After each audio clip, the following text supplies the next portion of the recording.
All right, so what I want to talk to you guys about today is what do we do with the leads when they come in off of the hot homes pages. Okay, so we're starting to see a lot of leads come in now. So what I want to talk to you about is what is the steps and the process in order to take those leads and convert them into potential buyers. Okay, so the first thing is understanding what these leads are about. These leads are basically people that are telling us that they want information about a specific area or community, right? So what's going to happen is they're going to see our ad on Facebook. We're going to ask them, are they interested in living in a particular community or information in a particular community? And what we know is these leads don't really care about mortgages, right? What these leads want is information about these neighborhoods. People want to buy homes. They don't want mortgages. They don't, want any of that sort of stuff. But we know that they need a mortgage. So what I want you guys to do is when a lead comes in, we know that the lead is good because what we've done is we've asked them to fill out whether or not they want information, right? It says that we have put together a stellar team of agents, builders, and investors that know everything about these homes on and off the market. So what we want to do is we want to be able to give them that information. So the first thing we want to do is start establishing a relationship. This is not the type of lead that you're going to just pick up the phone and they're going to say, hey, I'm ready to buy a home and let's go see it and let's move on from there. Now, I'm not saying that won't happen, but most of these leads are going to be people that are interested in communities and homes, and our job is to have a succession of many sales that helps us take them from the starting point to the finishing point, okay? So when a lead comes in, the first thing you guys need to do is you need to reach out to that lead via phone, okay? And that phone call looks something like this. Hey, hi, Mr. and Mrs. Smith. I understand that you had requested some information of hot homes of whatever community it is. Just want to find out a little bit about what type of information you're looking for, okay? What we want to find out is are they interested in buying a home? Are they interested in renting a home? Strike up a conversation. You don't come right out and say, hi, this is, Chad with Hancock Mortgage, or hi, this is John with Remax, right? We don't want to scare them off. What we want to do is we have to build trust, and we're going to talk about trust a little bit later, but we have to build trust over time. So what we want to do is we want to be able to give them content, and in this case, content is information about the community or homes that they're interested in. So when you get them on the phone, you want to ask them a couple questions, all right? And here's what those questions look like. The first question you want to ask them is, what other areas are they interested in looking at, right? We want to know what other communities they might be looking in because we've targeted them to look at for a specific community, but what we need to find out is are they interested in any other communities? This is going to help better provide them with the information that they want. So the first thing we're going to ask is tell me if you can see this, other areas, right? We want to know what other areas are you interested in.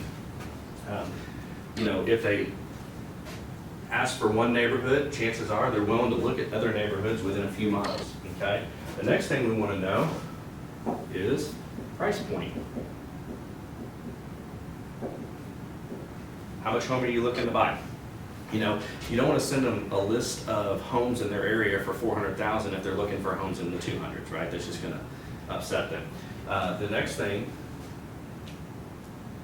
we want to ask them is, have they been pre-approved with a lender?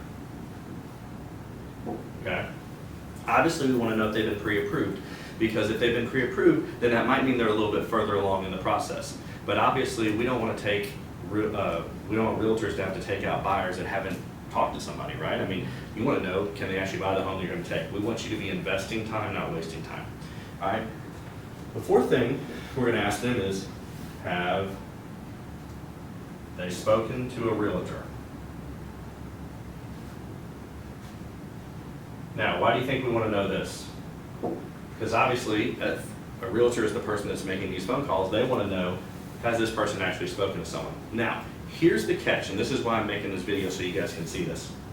For both of these, right, if you're a loan officer and you're calling these, when you ask, have you been pre-approved, and they say no, well, that's your opportunity to explain that you can help them. Now, they're not probably going to initially give you all the information that you guys want, right? Because they just filled out a form and now all of a sudden you're asking for my social security? Probably not. So the way to soften that and to build trust and to give them content is ask them if you can work up any payment scenarios on a particular price point, right? We know that for the most part, other than taxes and insurance being off a little bit, it's going to be relatively the same. And we can find out if they're comfortable with that. So you give them a little, they're going to give you a little. The one I want to talk about though right here is what the realtors should be saying, okay? The realtors have what they want. And what they want is information on homes and communities, right? So if I'm a realtor, what I'm going to do is I'm going to offer to send them once a week or once every other week, pick a day, and send them a list of homes in the area that they're looking for. Now here's the thing, they might tell you, hey, I already got a realtor, right? But at the end of the day, people work with the people that work for them. People work with people that give them the value that they need, right? So if they say, well, I'm already working with a realtor, you say, that's okay. That's okay, no problem. I'll tell you what, I still want to make sure you signed on Hot Homes, and I want to make sure that you get the information that you're interested in. So what I want to do is, it's okay that you're working with a realtor, but I still want to send you once a week or once every other week, you pick, okay? But it needs to be consistent, right? All about follow-up is consistency, is here is some information that you requested. And then you have to send it, right? Now, maybe you only send a list of 3 or 4 a week, Now, if you've already got a list that you're sending out to other groups, then send that list. But what I think will happen, or what I know will happen, is if you provide a list for 1, 2, 3 months, you know what, I'm not sure if your realtor is going to do this for you, but I'm going to do this for you. We see it all the time where people start with one realtor and go to another realtor because they don't feel like the first realtor is doing any business for them or taking care of them or giving them the information that they need. So what we want to do is we want to say, all right, so I tell you what, I want to make sure you get the information. You've requested it. I'm going to send this to you at least once a week or once every other week. But hey, do you mind if I call you once a month or twice a month to make sure that you're actually getting the list that I'm seeing, and do you have any questions, right? This is an opportunity, guys, for you to be able to present content to the potential buyer who, when they are ready, will remember that every week or every other week, John from Remax or whoever it is actually giving them the information that they want. So when it's time for them to make a buying decision, they're going to go with the person that has helped them. And then the last thing that we're going to ask for is there any other information I can help you with? Right? This is all about information gathering. Oops. Information. We know that they want information. So what we want to find out is, are they interested in needing financial advisors? Are they interested in wanting to build a pool? Are they interested in living in a golf course community, a lakefront community? The more information that we can get, and what you do is you tie all of these things into, please help me understand what it is you're looking for so I can make sure that I don't waste your time and I don't send you information on products that you're not interested in. And so what we're going to do is we're going to ask these questions so you can tailor the list. Now, here's the other thing that we do. When someone fills out a form, right now, you guys are going to get an email, and it's going to go out specifically to the realtor in that area, the preferred realtor that is in that area, okay? And then the loan officer is blind copied on it, okay? So you have the opportunity to see who's getting them and then follow up, okay? Here's the key to this. We understand that 84% of phone calls, I think that's the number, somewhere in that range, according to AT&T, don't go unanswered. So first thing you do is you call. The second thing you do is text. Create a canned text that says, hi, I'm so-and-so with Hot Homes. Understand you wanted some information. Please tell me what type of information I can provide for you, right? It's a soft opening. You're not asking for any information. You're not the creepy guy that says, hey, now I need your social. I know you just filled something out online.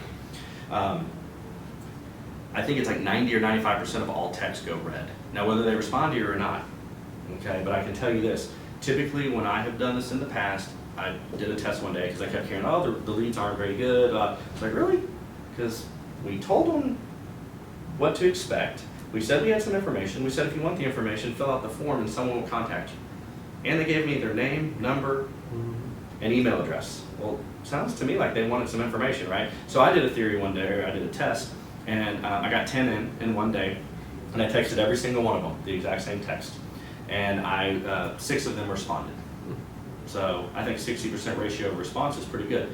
The problem is if you only email them, which you should also do, You don't know if it goes to their spam folder, you don't know if they see it, you don't know anything. If you call and you leave a message, you don't know if they're gonna listen to it or not. But we do know if you text, 90% chance they're gonna probably see that. But what we also are gonna do is, once they fill out the form and you get this information, then what we've done is we have it to where we send out follow-up information on your behalf, asking these questions. Okay, so then the consumer is going to get an email that basically thanks them for opting in. And then could they answer some of these questions for us? Because what we don't want to do is we don't want to fill their inbox with spam. We want to make sure that we're giving them the information, that they want. And so we ask these questions as well. And then when that information comes over, then we provide that additional information we've received back to the referral partner that we send out. And these are automated emails that actually come out. Right now there's currently 4 automated emails. So a lead that fills out the initial page that says, hey, I want some information, is a good lead. A lead that is willing to fill out the questionnaire form that we followed up with is a great lead. What they've now said is they've opted in twice. Okay? So the real key here, guys, is follow up, follow up, follow up. We have these leads that are coming in. People say that they want information, and it is up to us and our referral partners, the realtors, if you're a realtor watching this, for you guys, for the entire team, to make sure that we follow up and give them. This is a series of mini wins, right? The first win is, hey, fill out the form. If they fill out the form, that's their first form of saying, yes, I want some information, right? The second one is, we need to figure out, can we get this information? Yes, we get this information, that's another win. Okay, the third part is, are we sending and following up? And then we call them and we follow up and we say, hey, are you getting it? Do you have any questions? Yes, I'm getting it. No, I don't have any questions. Yes, I have some questions. Great. Well, do I need to modify the search? The fact that they're allowing us to follow up with them, they're communicating back and forth, the line is open, we're giving them content. That's the third win. And the fourth win is, if we've done all of these things and they learn to trust us over a course of 30, 60, 90 days, they're going to use us to get the mortgage. They're going to use us to go find the house. And the ultimate win at that point is obviously that we get a sale. And obviously we all understand that if we don't sell homes and close homes, none of us make any money. So, like I said, just putting this video together for you guys to understand what this looks like. If you immediately go from lead to, I'm a realtor and I'm a mortgage person, and can I show you a home, and do you want to buy tomorrow?